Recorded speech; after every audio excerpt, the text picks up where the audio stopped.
Hello, everyone, and welcome to our session at Microsoft Ignite. You have made it to get started rather, with PowerApps. Thanks for joining us. Yes, my name is April Dunham, and I'm a Senior Developer Advocate here at Microsoft. And I'm Greg Hurlman. I'm a Senior Power Platform Advocate at Microsoft. A little bit different, but really mostly the same, depending on who pays us. Anyway, let's go ahead and get started. We are inside one of our Learn Live sessions for one of our Learn modules. In this case, Get Started with PowerApps. If you want to find these steps later, you can go right out to aka.ms/LRN244, and you'll get this page where you can go step by step through that same content we're going to be going over today, or you can find the slides and video later, of course, as well. So our agenda today, we're going to introduce PowerApps, go through some of the building blocks, the related technologies. PowerApps is really, of course, part of the Power Platform. All the different ways you can create a Power App, design your first Power App, and actually get that first Power App created and maybe onto a phone. Of course, this session is live and interactive. There is chat. Make sure you say hi if you have questions. Go ahead and ask them, and we'll be answering them as we go. And then if we have time at the end, we'll answer as many as we can before we run out of time. But with that, let's go ahead and kick it off. April, why don't you introduce PowerApps? Yeah, so to get started, I want to cover a few things. We want to explore what PowerApps is and how it can make your business more efficient. We want to talk about what technologies we can use to perform different tasks in our PowerApps. We're going to learn about different ways that we can build apps in PowerApps and how we can create our first app with PowerApps using an Excel workbook. So diving right in, what exactly is PowerApps? PowerApps is a suite of applications, services, connectors, and a data platform that gives us the opportunity to build applications all with no code. These applications can be desktop, tablet, and mobile applications. And when you say no code, April, what does it mean? Do you mean actually no code, or just a lower class of code, or what are we talking about? Lower class of code. So you don't have to learn a traditional programming language like C# or JavaScript to be able to build a Power App. You can use Excel-like functions and a point-and-click interface, kind of similar to PowerPoint, to build an app. Okay, great. So what are some of the things that we can do with Power Apps? Well, we can use and build apps quickly using the skills that we already have. So kind of like I mentioned, if you're familiar with some of the Office tools already, like PowerPoint, like Excel, and are really familiar with functions and formulas in Excel, you can build a Power App quite easily using those skills. We can connect to cloud services and data sources that you're already using. Thanks to our connector model and the data sources that we offer with the Power Platform, we're able to consume data from all of our Microsoft 365 and Dynamics services and other SaaS products, all within the Power Platform. We can also share our applications instantly with our coworkers easily so that they can use them either on their phones or tablets or their desktop devices. And that's actually where I wind up using the most, is not really on my phone as much, especially now that we're at home all the time, but through the web all the time. It'll run in any web browser as well. Yeah, I use them quite a bit in the web browser also. I'm also a big fan of the mobile device, because especially when we're on the go, to being able to have the ability and flexibility to use it on whatever device that you need to. Absolutely. And so what are some of the things, just to get your the ideas going in your head here? We can build applications with low code, but what type of applications can we build? Well, really, the possibilities are endless. So think of scenarios like equipment in the field. So that's what's really cool about this. This can be for scenarios for someone in an office or in their home office on their desktop, or someone out in the field like a foreman that needs to do an inspection report or equipment inspection to check that in. They can pull this up on their tablets or their phone and create an application and build it and use it all within on their phone. We can be scenarios like employee management. So if you need some kind of check-in, check-out, some vacation requests, time off request solutions, that's a great use case for a Power App as well. What about you, Greg? What are some of your favorite use cases?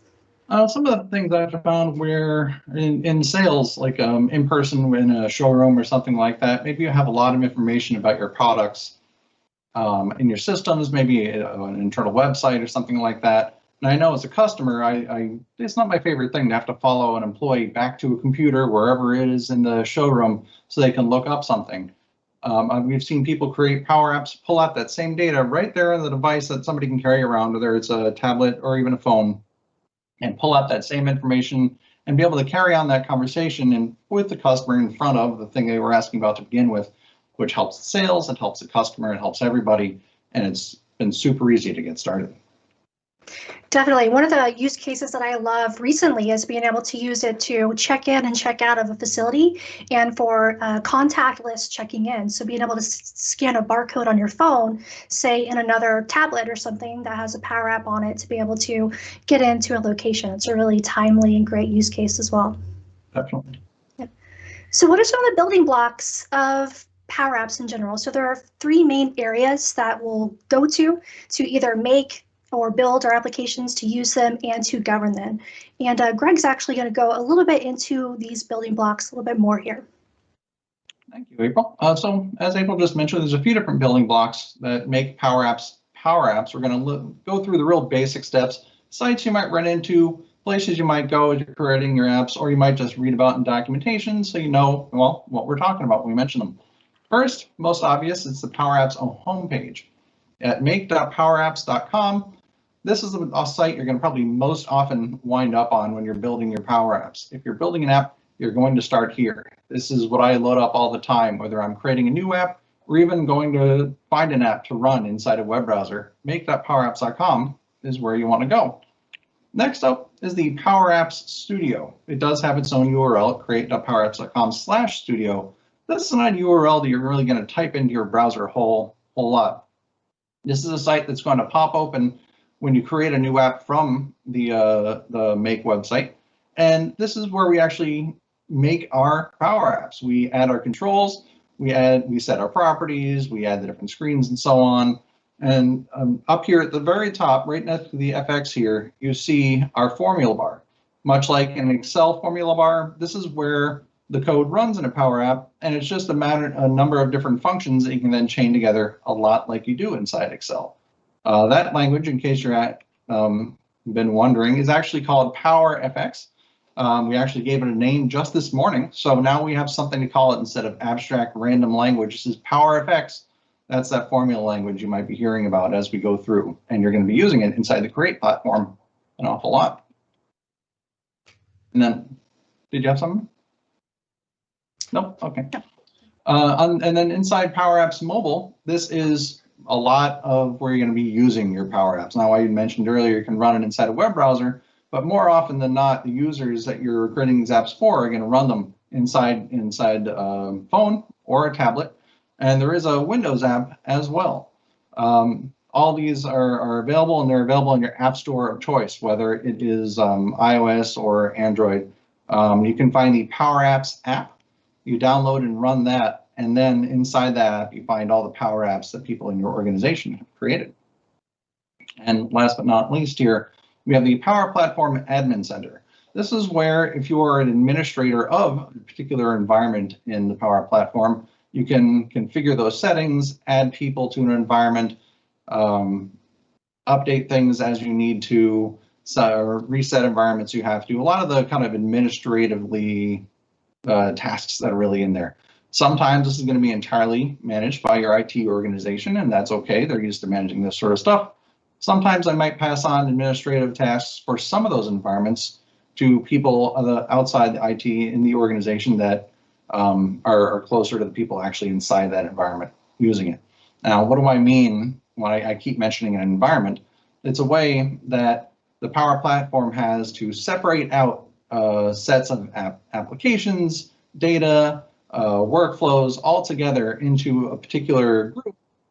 And these environments can have different users, they can have different security policies, they can have different permissions on them. And it's a way to, say, keep your budget apps separate from all the rest of the apps that your employees are using to make sure that the data doesn't get out to people that don't need it, for example. All that is managed right here inside the admin center. And you can't really talk about administration with a Microsoft product if you don't talk about licensing. Now, most folks that come in to use Power Apps or Power Automate use a license that comes with their Microsoft 365 plan. So if you have Microsoft 365, you're using Office, you're using Teams, you're using email, and it all comes through one login, then you get PowerApps and Power Automate to use against that Microsoft 365 information, whether it's an Excel sheet or sitting in SharePoint or Microsoft Excel, to create apps based on that information. Now you might have a PowerApps license based on your Dynamics license. If you're using Dynamics, you're already using PowerApps in a way, and you're definitely using the underlying Dataverse that comes with it. And so if you have a Dynamics license, you are good to go. You have a PowerApps license to do everything you need to do inside that environment. And is that, Greg, what some people might have heard called as a seeded license, and some of like the licensing documentation, is that the same thing? Yeah, that is the same thing. That if you have a license that they might see called a seated license, that's what they're talking about. Where if you've already got a seat for one of these other licenses has got you covered, that's what they're talking about. But you might also see standalone licenses mentioned documentation and elsewhere. And what they're talking about is a license for PowerApps, Power Automate, and one of the other Power Platform licenses themselves. And they come in two flavors. You might see it as called a premium license or a standalone license. And you can license things either per user or per app. Those are the two main ways you do it, and I'll dig into that just a little bit. But if you have one of these licenses, then you have access to everything that the Power Platform can do, whether getting your data from Microsoft 365 or the hundreds of other available data source connectors. If you want to connect to custom data sources that maybe we don't have a connector for yet. If you want to do some other things that are available inside the Power Platform, you do need a premium or standalone license. And let's dig into what that looks like a little bit here. So per app licensing allows you to license the app that you're creating yourself. And that app isn't just maybe one Power App. That can be up to 2 applications and 1 Power Apps portal for a specific business scenario. So maybe you have a portal that people can log into, your customers, to check on maybe their trouble tickets. And maybe you have 2 different apps for the same situation, where maybe you have an app for your customer service folks and then a different app for your sales folks, both talking to the same customers, both talking that same information around the same scenario, just different apps for different audiences. That can be covered under this per app license. That is best if you have a bunch of users using a single app and maybe not nearly as many using the rest of your apps. Maybe you want to license that particular app separately. Now, on the other side, there is a per user license where you're licensing the users using the Power Apps and not the apps themselves. So this basically grants a particular user to use and create as many Power Apps as they want to inside the organization, within organization governance guidelines and all that, of course. But they won't be limited by the license at all for what they're using. So this can be a lot more flexible for your organization, that if you want to turn on Power Apps for everybody, you want to see what the organization can do with Power Apps, maybe you can license it per user and not make your users need to worry about that and just have everything be covered. That's an option for you as well. Now, licensing always has a million questions and other thoughts people might have, especially when you start talking to the people that wind up paying for these licenses. And there's a few useful resources here as well. You can go to powerapps.microsoft.com/pricing, us.flow.microsoft.com/pricing, or powerapps.microsoft.com/portals for the pricing there as well. The portals pricing, the licensing is a little bit different. It's more based around usage than per user necessarily, but to make sure to take a look at that website to dig into just a little more about the licensing and what you might be running into. Now, before we get any further, this is a Learn module, so we need to do our first knowledge check. So in your chat, make sure you go ahead and answer the questions that are there and kind of throw in your answer. But question number 1 for our session today: where do you configure and customize your app? Is it A, in the Power Apps mobile, right there inside your tablet? Is it in the Power Apps Admin Center? You configure and customize things there. Is it inside Microsoft Dynamics 365? Could you customize your apps in there? Not feeling like it's any of those so far. I don't know about you. Yeah, I'm not feeling really all those, and, you know, the admin center maybe, Dynamics maybe, but Dynamics apps are kind of their own thing. And then last but not least, we have inside the PowerApps Studio, which the word studio just kind of in general might give it away. That is, in fact, our answer. All right, so before we move on, we've got a couple questions here in the chat. From Jennifer, we have a question: are PowerApps just for internal users, not public? That is generally the case. Now, PowerApps portals can be for public use, but PowerApps themselves do require somebody in your organization to use them. So you do log in through Microsoft 365 and to even get into the app itself. And so they are for inside your organization to do all the different things that you can do inside your org. So that is for just PowerApps folks. I am seeing that by and large, most folks did say PowerApps Studio on this one, so that's great. And one more question: is there a reason someone would use a desktop copy of PowerApps to build workflows for a SharePoint online site? So there's a few different things going on here. So you can, inside the, there's a PowerApps app that you can run for Windows right now, although we're working on a brand new version of that coming down the road. But we just talked about, and in a big announcement today, that Power Automate Desktop is going to be included inside your Windows license to download and start building workflows right there inside the Windows app.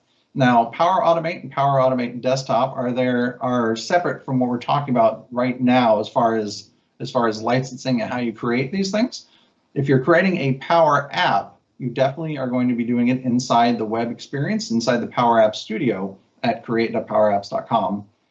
If you're creating Power Automate workflows, there is a web editor for that as well. And then inside Power Automate Desktop, you can start creating flows there also, but that is separate from what we're going to be digging into today. But Power Automate is another part of the Power Platform. It's our workflow engine for the Power Platform, and it has that desktop application to do a lot more than you can do just inside the website.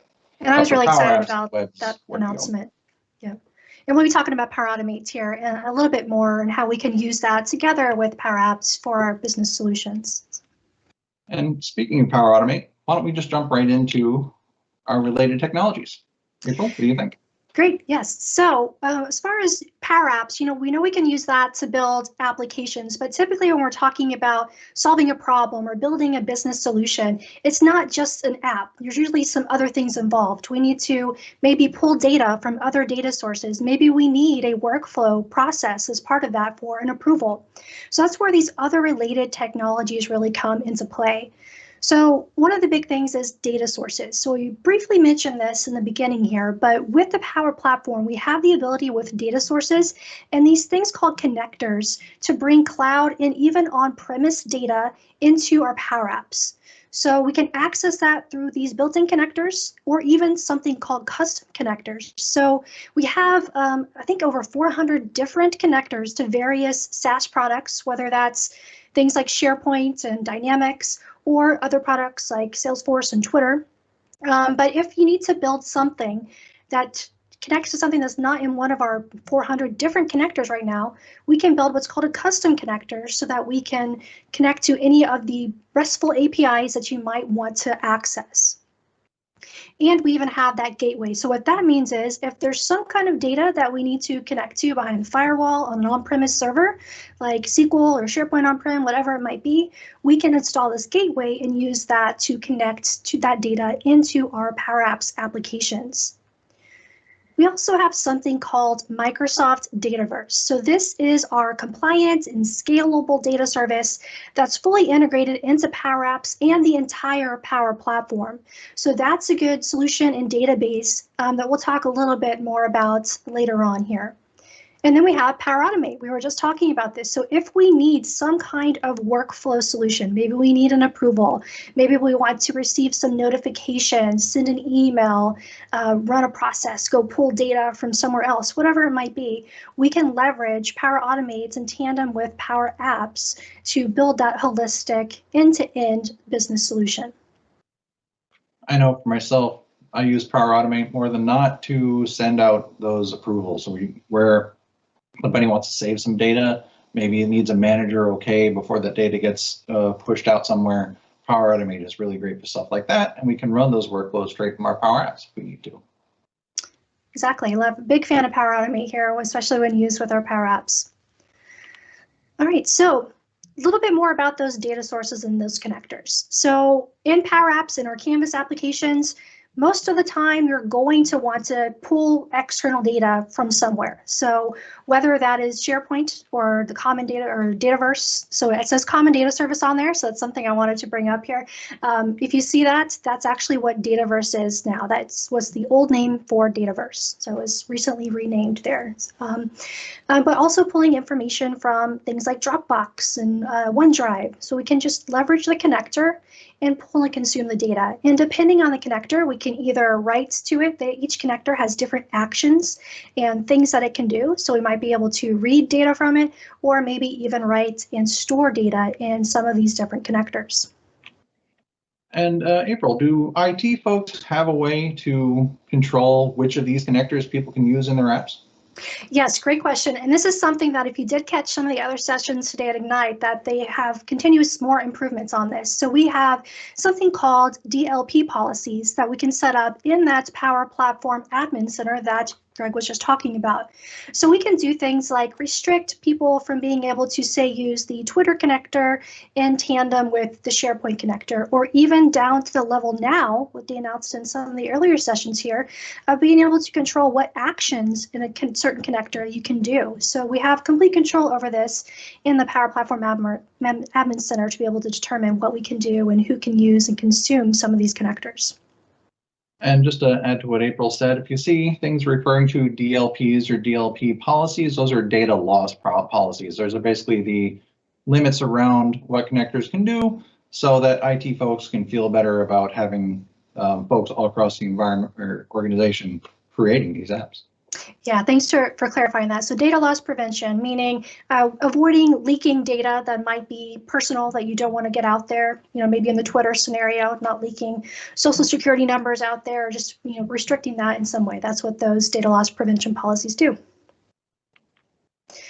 So a little bit more on the on-premise data side of things. So if you do have data that's not stored in the cloud, it is stored somewhere on premises, we have this gateway. So it sets what's going to happen is you can install this on an on-premise computer, and that can communicate with PowerApps and the Power Platform. Now, the cool thing about this is too, you set this gateway up somewhere on one of your on-premise computers, and you can use that gateway both in PowerApps and Power Automate to pull data from whatever service that is that you're connecting to with the gateway. So it really opens up the possibilities of the type of data and services that we can connect to. Now, Dataverse. Now, I mentioned this was formerly known as that common data service you saw there. This is the Power Platform's data service and database that lets you store and manage your data for all of the different Power Platform applications, whether it be Power Apps, Power Automates, or virtual agents.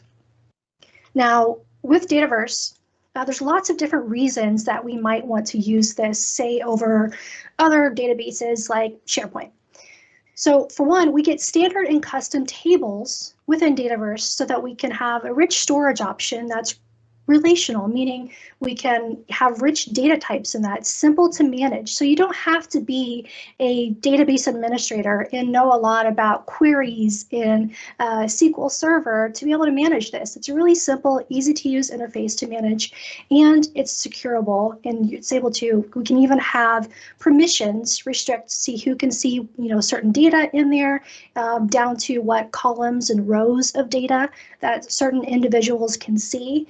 And we also, an added benefit of this, we can easily access our Dynamics data. So if you are wanting to build, say, an application that does consume some information from Dynamics, we're able to store that data in this Dataverse database so that we can easily access it. April, that's one thing that I've found why you would use Dataverse as opposed to something like SharePoint when somebody's asking why maybe you would want to put your data there when you've had SharePoint for such a long time. And one thing I always point at that SharePoint people always ask for, as when I was living that SharePoint life, was the ability to have different security on particular fields in your table. So Maybe people can have access to all the data in a table except one field. Maybe it's a social security number or some sort of employee ID field where you want to lock that down to only certain people. The Dataverse can do that. And it can do it pretty easily and without needing a PhD in data sources to figure out how to do it as well, which is really great. Exactly. Yeah, I come from a SharePoint background myself, and that was usually one of the big reasons why you would transition off of, say, using SharePoint and into Dataverse was for that reason alone, being able to open up the doors and have more flexible security options. All right, so what else can we do here? So I mentioned rich metadata. So going along with the SharePoint scenario, if we needed to build, say, a application that allows us to upload pictures. So maybe we want to take a picture out on a job site of something and have that being stored in our app. If you're using something like SharePoint, that's a little bit difficult to do with SharePoint as a database. Usually there's some kind of flow involved to help you upload that image to the right location. That's something that Dataverse can easily handle because it has built-in image fields that allow that to be much easier. So that's that rich metadata that we can get with Dataverse. Also, logic and validation. So we mentioned, locking down certain columns or fields of data, also restricting maybe what can go in it, right? Or maybe enforcing a field needing to be required if another field equals this. Those kind of logic and validation rules are easy to apply in Dataverse as well. One of the other things that I really love about Dataverse is really honestly Dataverse for teams. If you are in one of the organizations that has allowed you to create PowerApps right there inside Microsoft Teams, the environment those run in is called Dataverse for Teams. And what it allows you to do is, again, right inside Teams, start creating the tables and all the column definitions, and maybe even start entering the data that your app needs inside Teams without ever having to go to another site, without ever having to leave where you are. And that's something you can only really get with Dataverse running inside Teams. Yes, and if you haven't checked out Dataverse for Teams, definitely encourage you to look that up. It just gives us a great way to build Teams-based applications, leveraging PowerApps and Dataverse. They're really powerful. So, speaking of Dataverse for Teams, what that kind of is comprised of a bunch of the different Power Platform technologies. So with the Power Platform, we're looking at four main things. So today we're talking about Power Apps for the application development side of things, but we also can take advantage of Power BI if we need to do things like dashboards and reporting and analytics. We have Power Automate, which we briefly touched on for workflow automation. Now, this can be automation for cloud services, connecting to Power Apps and SharePoint and things like that, but can also be for that robotic process automation that we talked about with the Power Automate desktop. So automating things that don't have a cloud endpoint or somewhere that we can easily get to. Maybe it's copying things from one Excel spreadsheet to another, things like that. That's something that we can do with that robotic process automation that Power Automate desktop offers. And then we have Power Virtual Agents.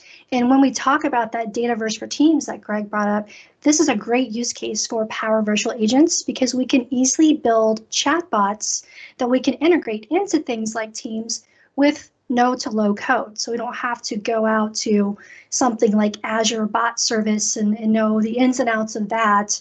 We just have kind of like a point and click editor where we can create chatbots and virtual agents.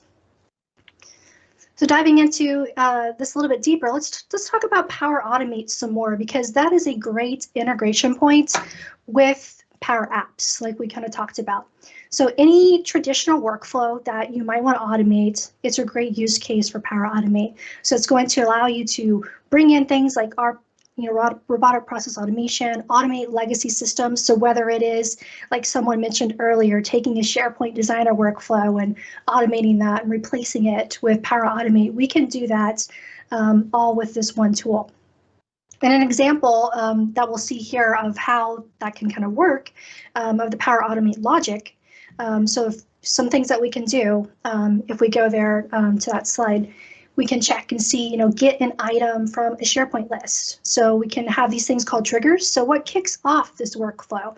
And then we can have these things called actions. What do we want to happen after an event happens? So after maybe something is added into a SharePoint list, maybe we want to send an email for approval, or maybe we want to create another item in a list. We can send emails and meeting requests and add files to OneDrive. Really, the possibilities are endless with all of those connectors that we have at our disposal.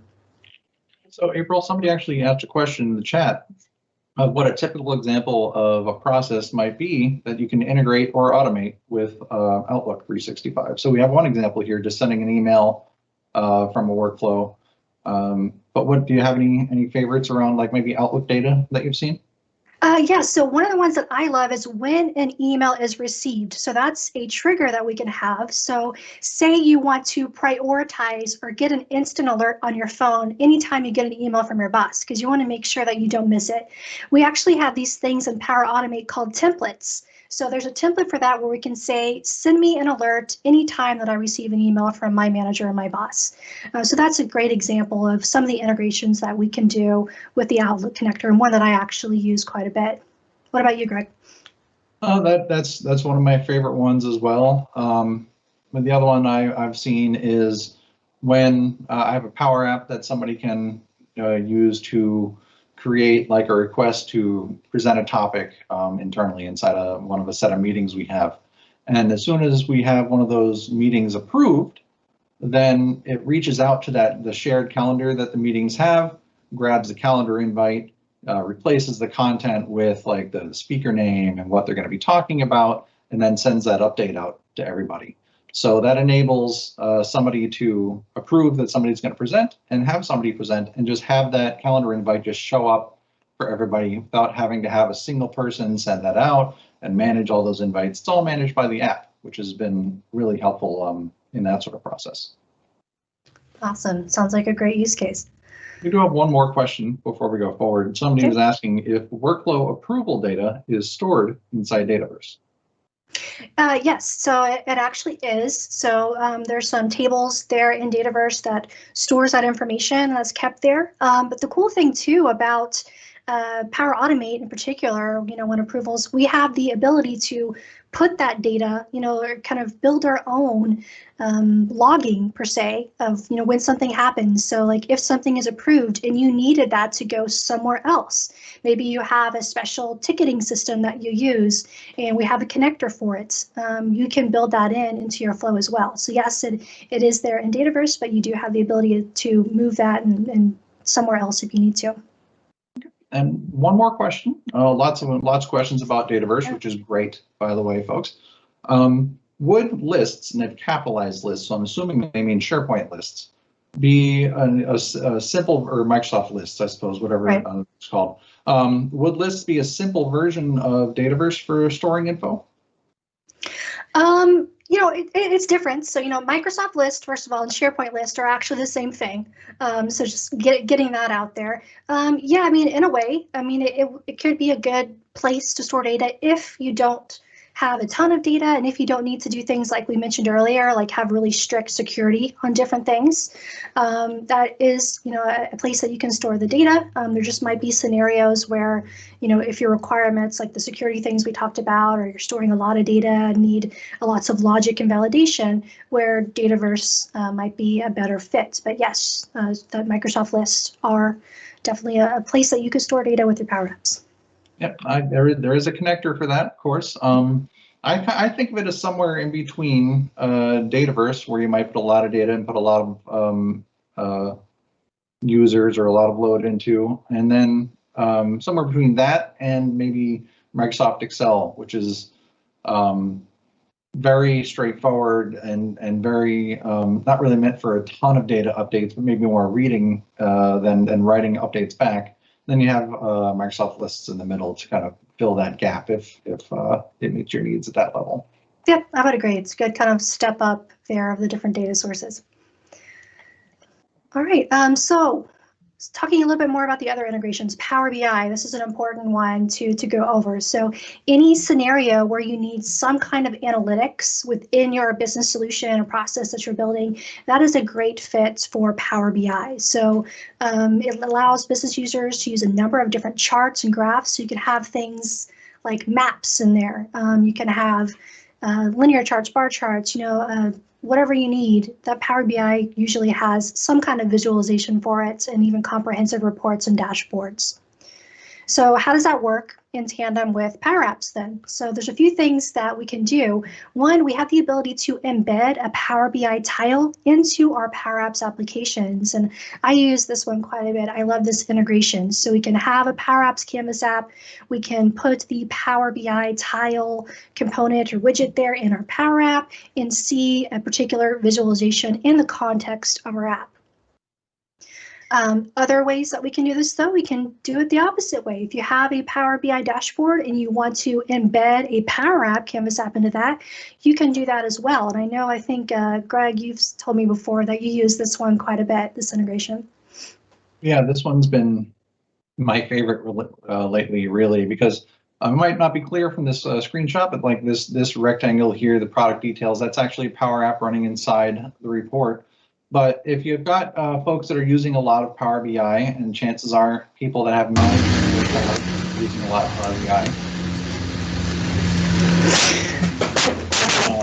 But all right, so what else can I do here? Inside Power BI, as you're clicking around, maybe you click on one of the data pieces inside the graph, it'll narrow down, filter that data, and then the Power App itself gets a filtered view of that data, same as anything else inside Power BI. So it can be super powerful to build an app that lets somebody make a change or somehow otherwise react to the data they're seeing in the report without ever having to leave that report, just making it easier for your users to do their thing. Yeah, anything we can do to reduce clicks and people having to go out to different applications to see data is great. And this is a great integration that we can have with Power Apps and Power BI in there. All right, so on to talking a little bit more about Power Apps and Power Automate. So there might be a case where you need to decide what tool to use for what functionality you're trying to accomplish. So take the concept of maybe you have an application and you need to send an email. Now, this is actually something that both Power Apps and Power Automate can handle. So how do you decide and make that decision of which one to do that in?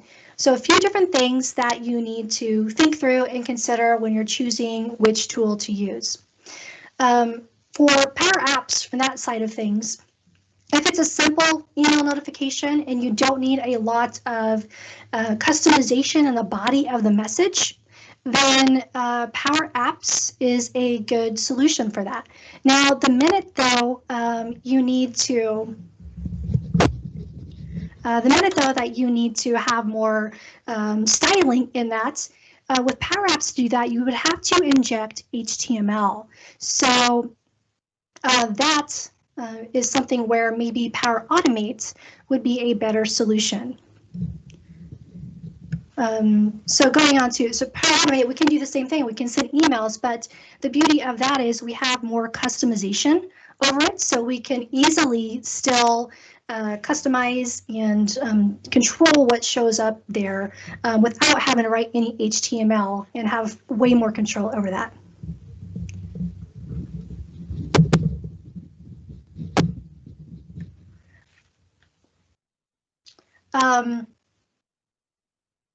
If you don't have a report and you want to still try to show the sort of information inside a Power App, you can just add graphs and charts directly into the Power App itself. Power Apps has a graph control. This is an example of what it looks like here. So if you don't have a full report and you just want to show some of the data that you're pulling through and in a graph, which happens a lot inside applications, you can do that directly inside Power Apps as well, if you're looking for something like that. Yes. And also, so, Power BI as well for, you can build that and have that into your application with Power Apps, which is great also. Okay. So I think, Greg, do we have our first knowledge check for this section here? Yeah, okay. So question number 2. And make sure that you're looking at the chat there and putting your answers there. Which of these statements is true about data sources? Is it A, in Power Apps, app data comes primarily from your local device? Is it B, Power Apps is not able to connect to external data all data must be stored in the PowerApps application. Don't think that's right. I think we talked about being able to connect to a bunch of different data sources. Or is it C, PowerApps uses connectors to connect to data sources? If the data source supports it, PowerApps can read and write to the data source.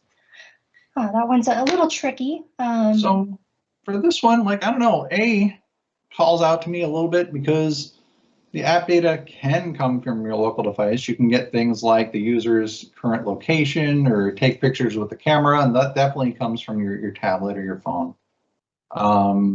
B, I think, is definitely out, but I think I'm feeling C. What do you think, April?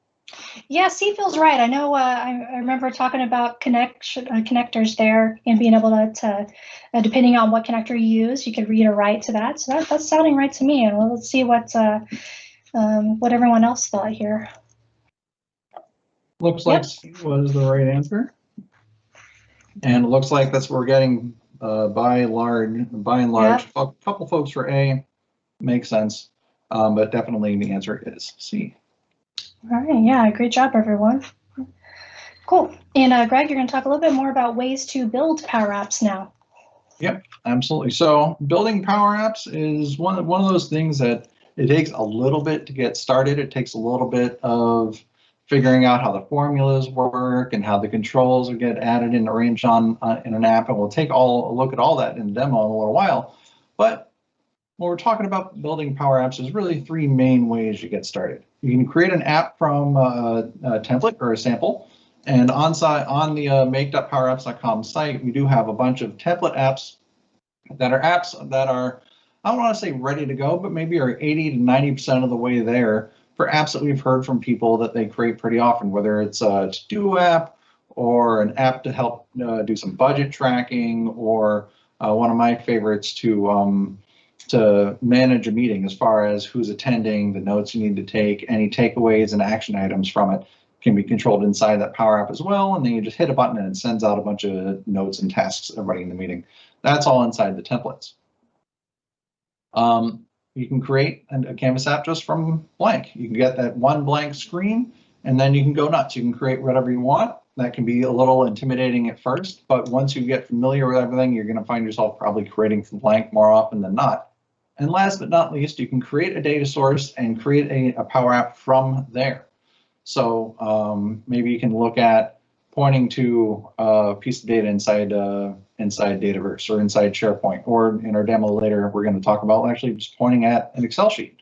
And with that data, Power Apps will generate an app for you to get you started. And when we talk about no code, that's what we're talking about, where Power Apps will do so much for you that you just need to maybe write a little bit of that low code to get you the rest of the way.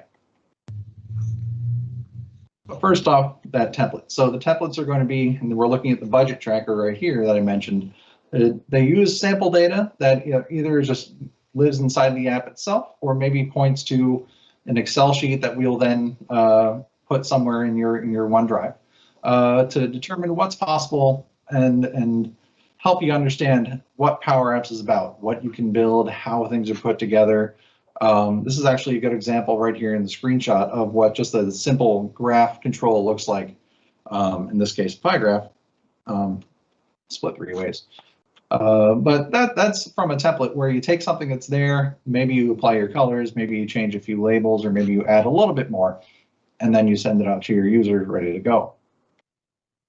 Next, we have from a data source. When you go to create a new app, you can choose any of the sources listed here, and you're not limited to just these 5. And of course, you're going to see a lot of the Microsoft stuff. And then if you want to create data from Salesforce, you can do that as well. These are all just examples of our data connectors that can get you data. If you click on this arrow here at the end, that'll then bring you to the full list of connectors that are available in your environment to pull data from wherever it might be. So if you want to start with data and not just these 5, make sure you click on that arrow.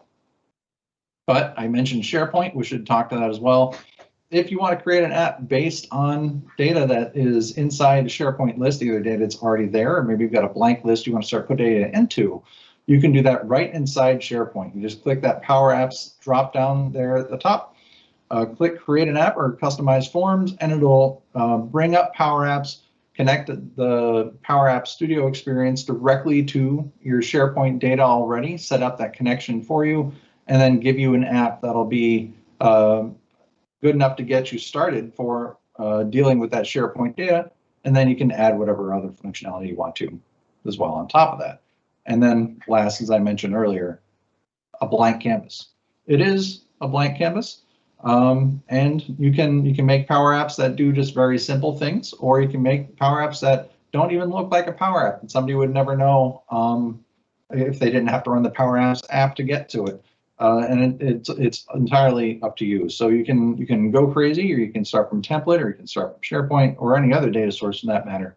There's so many different ways to create these Power Apps, and you can tell I'm excited about it because, I mean, well, it's one of my favorite things to do these days, and it's not just because it's my job. Maybe a little bit, but we'll get into next. Definitely, when you're talking about building a Power App, you want to design that Power App. You don't want to dive headfirst in right away necessarily, but you want to maybe give it a little thought about what you're doing first. But before we do that, there is a question in the chat. From Mark, how do the connectors or Power Apps deal with API calls? April, do you want to take that one? Yeah, well, I was going to ask you if you did, since I got the last couple questions. Oh yeah, sure. There. Yeah, no, okay. I'll do my part. No. So the connectors of Power Apps are actually making API calls on the back end. If you used something like Browser DevTools, or there's actually built-in tools called the Power Apps Monitor to see those connections going back and forth, what you would see is a connection from the Power App going out to an Azure API managed API that's part of the product itself.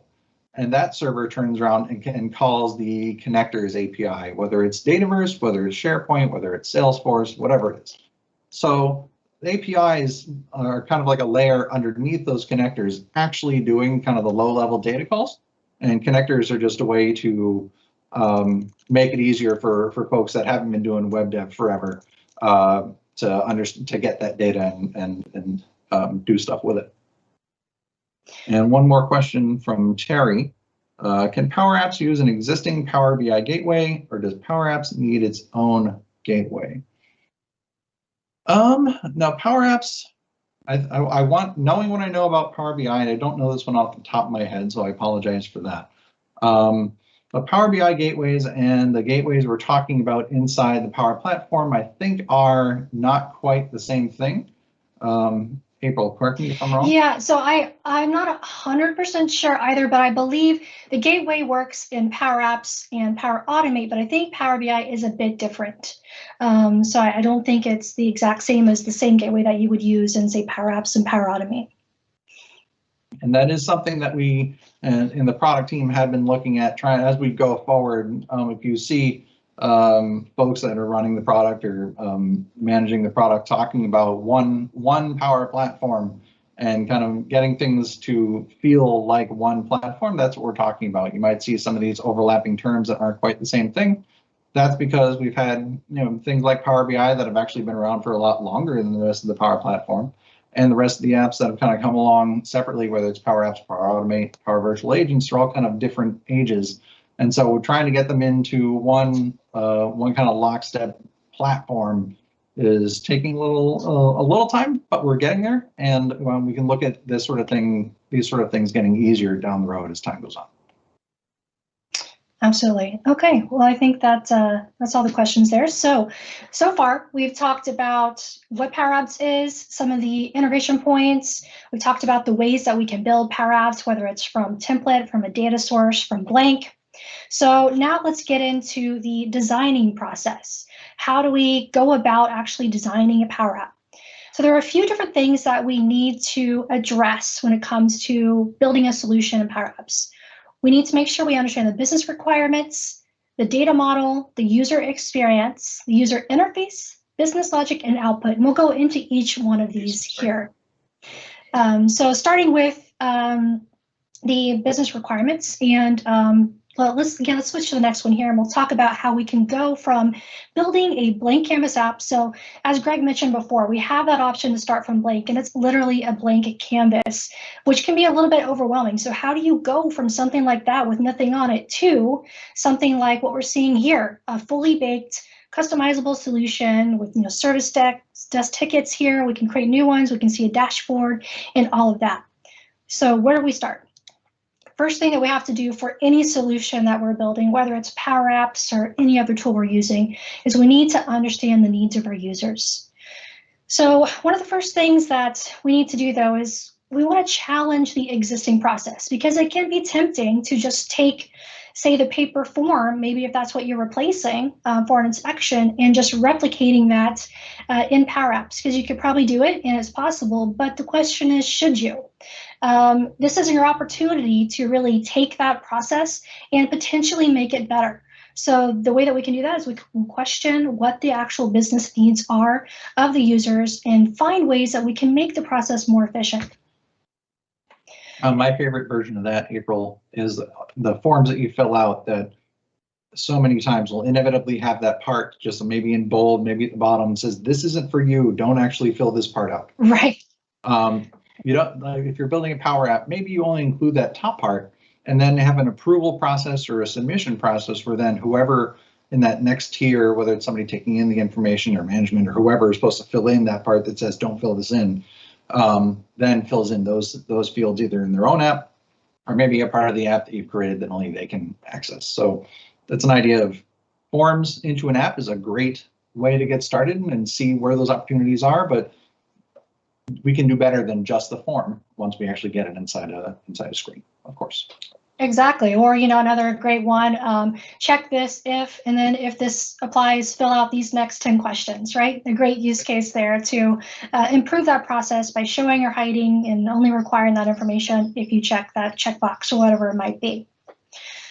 So, so we understand the needs. How do we get the business requirements? Because that's the next big step here. Every application you develop is going to have its own unique set of business requirements that we need to build the solution. So things that we might consider here in this aspect. What security and privacy and compliance requirements do we have to follow? We touched on this a bit earlier with Dataverse and the ability to, restrict fields, maybe social security numbers. That's a great one. That's some personal identifiable information that we might want to restrict and need to make sure we're being really cognizant of to secure. So if that's a requirement, we need to know about it from the get-go. What about any, regulations or authentication authorization requirements? Someone asked earlier, is PowerApps just for internal users typically? So what are those requirements? Who will need to authenticate and use this application? Is it internal users in our company, or is it external users? That could be a use case for PowerApps portals, like Greg mentioned earlier. So identifying those things from the start is going to help you make sure that you plan out the best solution for that. And then also the last note that we want to, place here, you don't have to know all the answers and have this great, big process of every possible thing that you might need mapped out. You just need to know the basic requirements.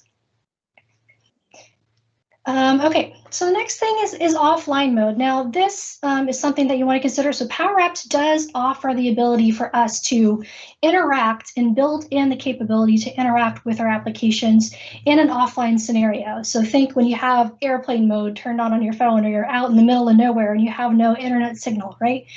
We can do that, but you want to make sure that you are identifying that need if you can from the beginning, just because it might make it a little bit easier to plan with that in mind, that you might need that rather than going in after the fact. Not to say that you can't build a solution and go in after the fact and add in offline capability. You definitely can. So, but just something to consider if that's going to be a requirement, because it is a little bit of extra work to add in.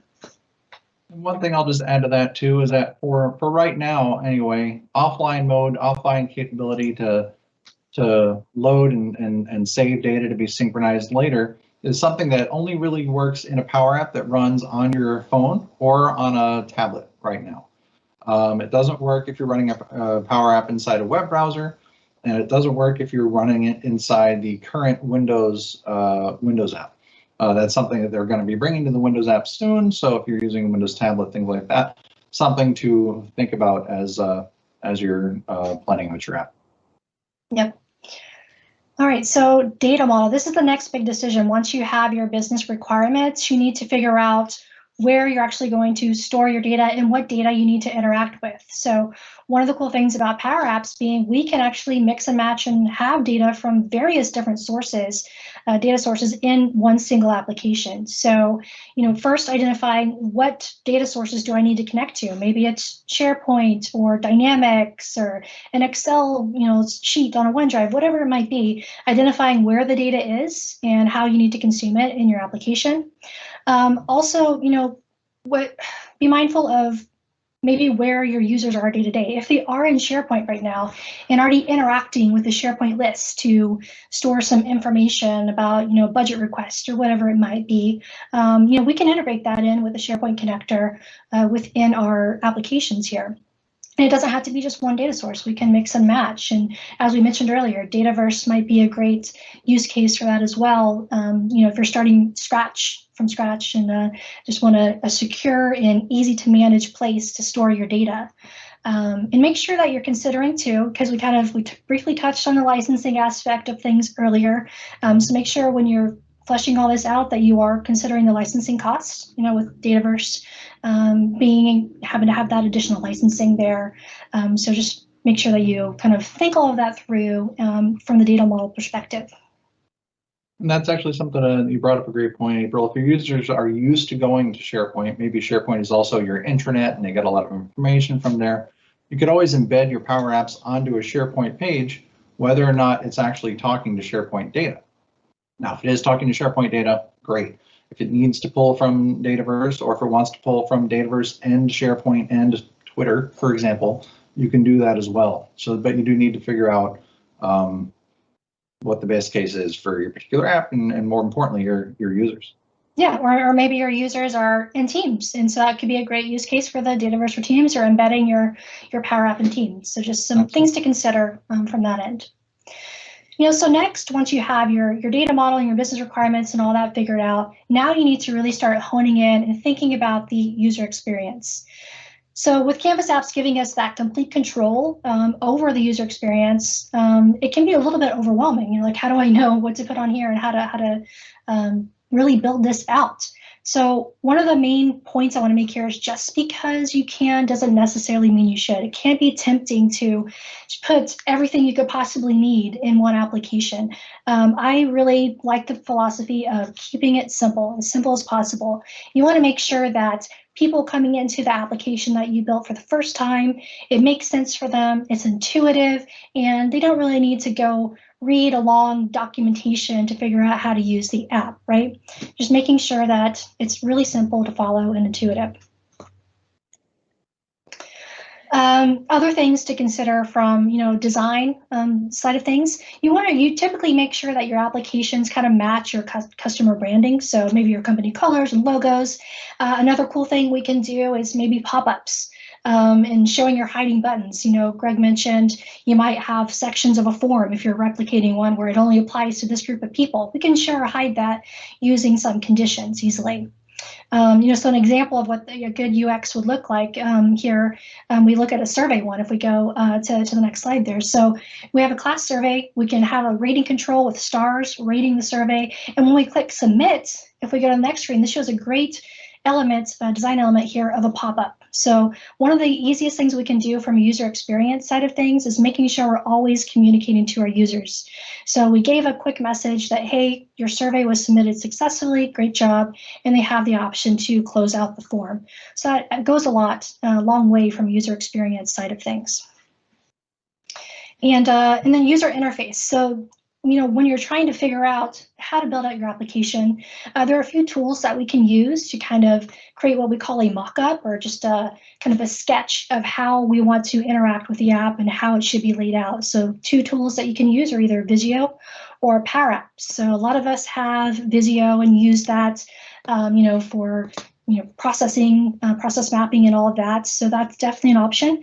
The one that I kind of like, though, I don't know about you, Greg, is I'm kind of partial to just mocking it up in PowerApps because it is so simple to drag your controls in there. You can really just create the layout of how you want everything to be in PowerApps itself, and then come in after the fact and kind of add in the data in that logic that we talked about. Yeah, that is actually my favorite thing, is to do it inside PowerApps, because it, like you just mentioned, it's so easy to do that. but I've seen folks do it inside PowerPoint or even just on pen and pencil and paper. All of these are totally valid ways to go. Definitely Visio and PowerApps is not the only way to go. But let's take a look at Visio. Yeah, I mean, so Visio is a great tool for creating these kind of mock-ups. Being able to have a wireframe like you see here, easily visualize what the screen could look like. So a great way to do that, and it's kind of an example of what that could look like. But the same thing, mock-up we could do in PowerApps just as easily as you're seeing here. So we can have our controls laid out, and again, the benefit of doing it this way is you're not duplicating any effort. You're not creating the mock-up in Visio and then having to go do that in the Power App. You can do it in one spot and not duplicate as much effort. So just something to consider there. Yeah, this app that we're looking at here could be completely laid out without any data being pulled in yet. It could, and then you could show it to other people. You could publish the app just with the one screen and say, this is what it's going to look like. What do you think? What would you change? And then iterate real quickly inside the Power App itself.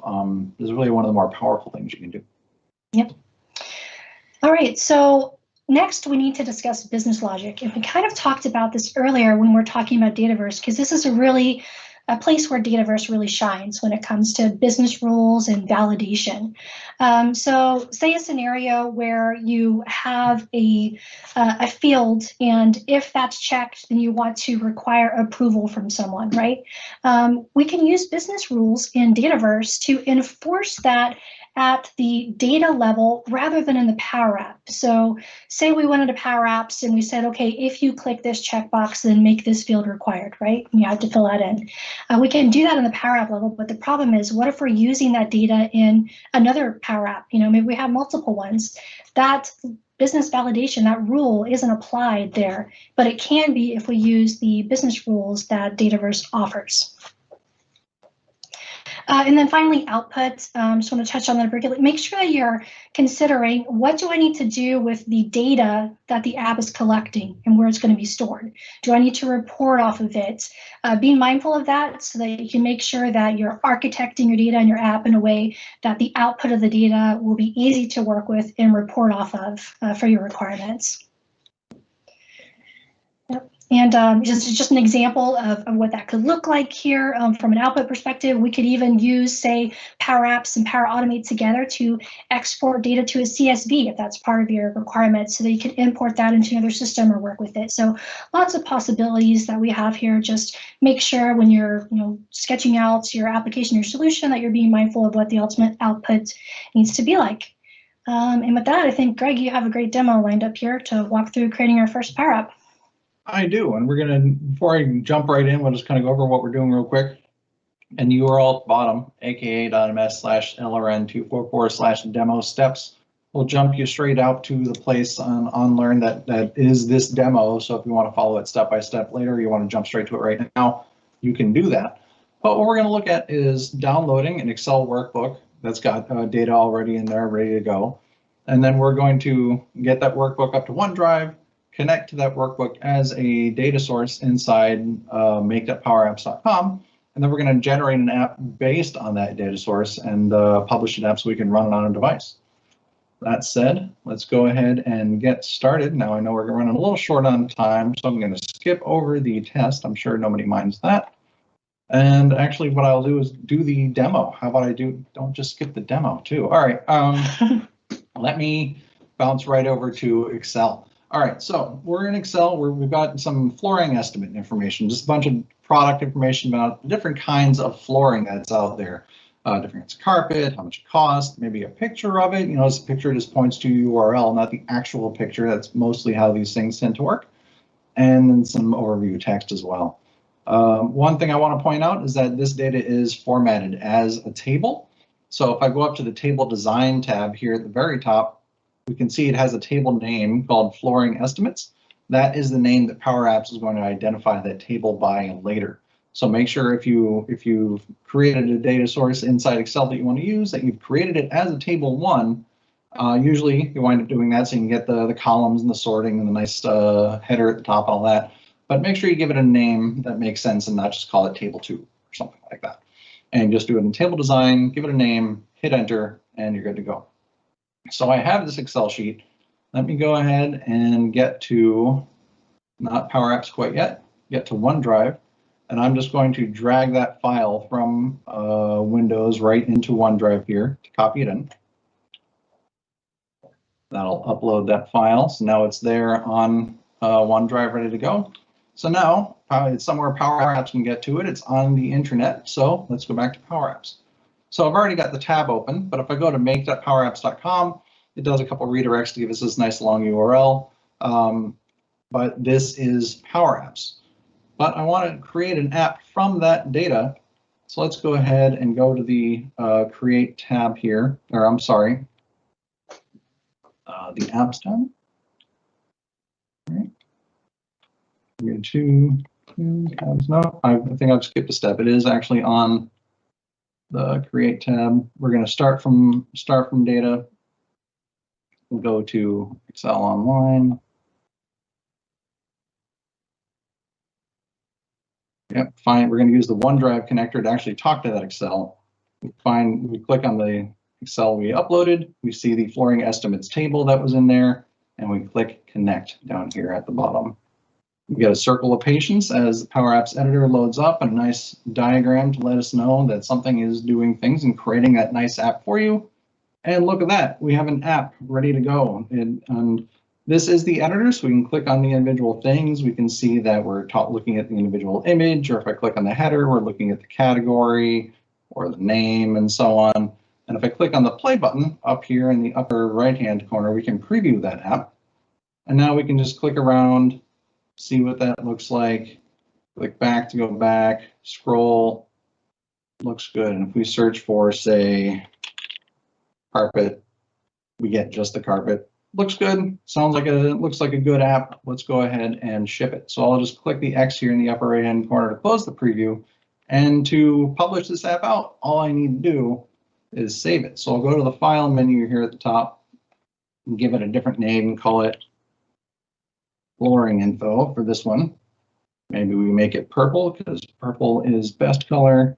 And we'll use the magnifying glass as our icon. You can give it a description if you want to. And we just come to the Save tab over here on the left side. We have our name we already gave it. And down in the lower right-hand corner, we'll click on Save. So we get another circle of patience. It saves that Power App up into the cloud. Make sure you save it at least once before you close your Power Apps tab, or else it won't be there. And it gives us a chance to share our app or see all the versions. You want to make sure that you share your app with other users so they can actually get to it themselves. So let's actually click on share, take a look at that real quick. And that'll bring up that sharing tab. It's already shared with me. I can just say everyone has access to this app. It's going to talk to Excel and OneDrive and click on share. Now everyone can get to it. So I'll just click on the X to close here. And it gives me different information. And if I click on this web link, it'll show me in another tab what it looks like for a user running. This should look very familiar. It's the same app. We scroll down, we can look at it. Looks good, good to go. And now if somebody logs in, runs the PowerApps app on their phone, this is the app they're going to get, and they can use it. Pretty good, pretty easy, pretty straightforward. That's awesome. Like 3 minutes, we have a fully functioning application that we've shared with everyone in our company and that they can use on their desktop, tablet, or mobile. That's pretty cool. It is just that quick to get started, and that's really the power of it, is how fast something can get out there and get running, and then you can just build on it, add more functionality, and so on. So back into PowerPoint here as I reset, and now it looks like we do have a little bit of time, so we don't get to skip that knowledge check after all. Let's do one more question. PowerApps automatically creates 3 screens for you when you build an app from a data source, which we just did. Which of the following is not one of the screens created? This is going to be a little hard because I didn't walk through everything that was in there. I just kind of used the app and kind of showed what was there. But we have 4 options here. We have our browse screen. That I'm pretty sure we had. That was the screen that we started with. That home screen. We have a news screen. We have an edit screen, so to edit the details on the particular items. And last but not least, we have a detail screen.